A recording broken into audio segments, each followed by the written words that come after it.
पठामि संस्कृतं नित्यं वदामि संस्कृतं सदा ध्यायामि संस्कृतं सम्यक वंदे संस्कृत मातरम।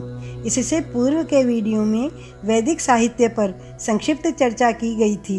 इस वीडियो में मैं माधुरी गुप्ता आपके समक्ष लौकिक संस्कृत साहित्य पर संक्षेप में प्रकाश डाल रही हूँ। यह वीडियो यदि आपको पसंद आता है तो इसे लाइक, शेयर, सब्सक्राइब और कमेंट करें। हमें सर्वप्रथम यह समझना है कि लौकिक साहित्य में कौन कौन से ग्रंथ सम्मिलित हैं। इसका उत्तर है कि इसमें रामायण, महाभारत, पुराण, दर्शन, स्मृति ग्रंथ, अर्थशास्त्र, कामसूत्र, महाकाव्य, गीति काव्य, नाट्य साहित्य, गद्य, आलोचनात्मक काव्य शास्त्र, व्याकरण, उपन्यास, चंपू काव्य आदि साहित्य की सभी विधाएं सम्मिलित हैं। इस वीडियो में रामायण, महाभारत, पुराण और दर्शन पर चर्चा की जा रही है। रामायण यह लौकिक साहित्य का आदि काव्य है। श्री स्कंद पुराण के अंश रामायण महात्म्य में इस विषय में कहा गया है कि रामायणम आदि काव्यम सर्व वेदार्थ सम्मतम। इसके लेखक महर्षि वाल्मीकि हैं। इस काव्य में महर्षि ने अनुष्टुप छंद का प्रयोग किया है।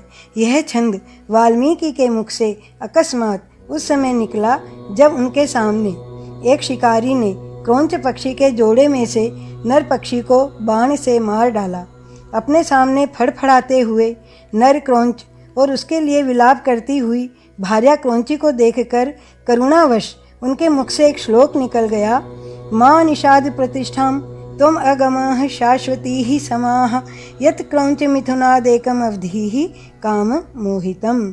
अर्थात हे शिकारी, तुझे नित्य निरंतर शाश्वत वर्षों तक कभी भी शांति न मिले, क्योंकि तूने इस क्रौंच के जोड़े में से काम मोहित एक का वध कर दिया।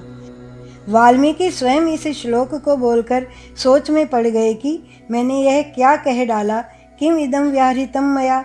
फिर उन्होंने सोचा कि 4 चरणों में आबद्ध प्रत्येक चरण में बराबर बराबर अक्षर वीणा जैसे तंत्री वाद्य पर गाए जाने योग्य दुख से पीड़ित मेरा यह वचन श्लोक रूप होना चाहिए, अन्यथा नहीं। पारिबद्धोक्षर समस तंत्री लय समन्वितः शोकार्तस्य प्रवृत्तों में श्लोको भवतु नान्यथा। इसी आधार पर लौकिक पद्यों को श्लोक कहा जाने लगा। वाल्मीकि की चिंता का निवारण करने के लिए ब्रह्मा ने उन्हें कहा कि यह मेरी प्रेरणा से ही हुआ है, अतः अब तुम इसी छंद में राम के संपूर्ण चरित्र का वर्णन करो।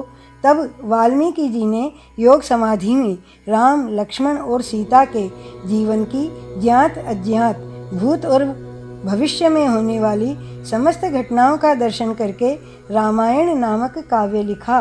क्योंकि महर्षि के हृदय का शोक श्लोक रूप में बाहर आया और उसी को आधार बनाकर लौकिक भावों तथा आदर्शों से परिपूर्ण इस रामायण काव्य की रचना हुई।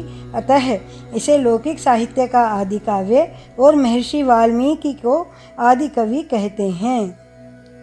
महाभारत यह काव्य वेद व्यास द्वारा रचित है। इसमें कौरवों और पांडवों के संघर्ष और युद्ध का वर्णन है। इस ग्रंथ में 18 पर्व और 1,00,000 श्लोक हैं। पर्वों के नाम क्रमशः इस प्रकार हैं: आदि, सभा, वन, विराट, उद्योग, भीष्म, द्रोण, कर्ण, शल्य, सौप्तिक, स्त्री, शांति, अनुशासन, आश्वमेधिक, आश्रमवासिक, मौसलय, महाप्रस्थानिक और स्वर्गारोहण। इसके विषय में कहा गया है कि प्राचीन काल में सब देवताओं ने एकत्र होकर तराजू के एक पलड़े पर चारों वेदों को और दूसरे पलड़े पर भारत को रखा, परंतु यह भारत रहस्य सहित चारों वेदों से भारी निकला। तभी से लेकर इस संसार में यह महाभारत कहा जाने लगा, क्योंकि यह महत्व में और गुरुत्व में वेदों से अधिक सिद्ध हुआ।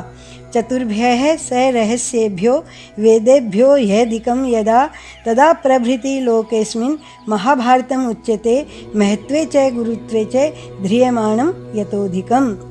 महाभारत की प्रमुख विशेषता यह है कि धर्म, अर्थ, काम और मोक्ष के संबंध में जो इसमें है वह अन्यत्र है और जो इसमें नहीं है वह कहीं भी नहीं है। धर्मे चार्थे च कामे च मोक्षे च भरतर्षभ यदि हास्ति तदन्यत्र यन्नेहास्ति न तत्क्वचित्। विश्व प्रसिद्ध दार्शनिक ग्रंथ श्रीमद् भगवद गीता इसी का भाग है। पुराण।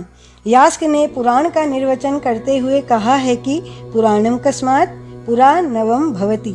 पुराण किस कारण पुराण कहलाता है? पुराण वह है जहाँ प्राचीन को नूतन रूप में प्रस्तुत किया जाता है।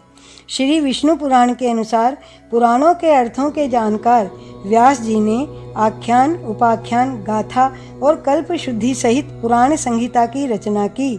आख्यानैश्च चापि उपाख्यानैर् गाथाभिः कल्पशुद्धिभिः पुराण संहितां चक्रे पुराणार्थ विशारदः। पुराणों की संख्या 18 है, जिनके नाम क्रमशः इस प्रकार हैं: ब्रह्म, पद्म, विष्णु, शिव, भागवत, नारद, मार्कंडेय, अग्नि, भविष्य, ब्रह्मवैवर्त, लिंग, वराह, स्कंद, वामन, कूर्म, मत्स्य, गरुड़ और ब्रह्मांड। 5 लक्षणों वाले पुराण और 10 लक्षणों वाले महापुराण कहलाते हैं। दर्शन। दर्शन साहित्य वह साहित्य है जिसमें जगत, जीव और ईश्वर तत्व का ज्ञान समाहित है। इसे 2 भागों में बांटा गया है, आस्तिक और नास्तिक। जो दर्शन वेदों को प्रमाण मानते हैं उन्हें आस्तिक दर्शन कहा जाता है। जो दर्शन वेदों को प्रमाण रूप में स्वीकार नहीं करते उन्हें नास्तिक दर्शन कहा गया है। पूर्व के वीडियो में बताया जा चुका है, नास्तिको वेद निंदकः। आस्तिक दर्शनों की संख्या 6 है, जो इस प्रकार हैं: सांख्य, योग, न्याय, वैशेषिक, वेदांत और मीमांसा। नास्तिक दर्शन 3 हैं: चारवाक, जैन और बौद्ध। इन 4 के अतिरिक्त लौकिक साहित्य के शेष रहे विषयों पर आगामी वीडियो में चर्चा की जाएगी। धन्यवाद। ओम।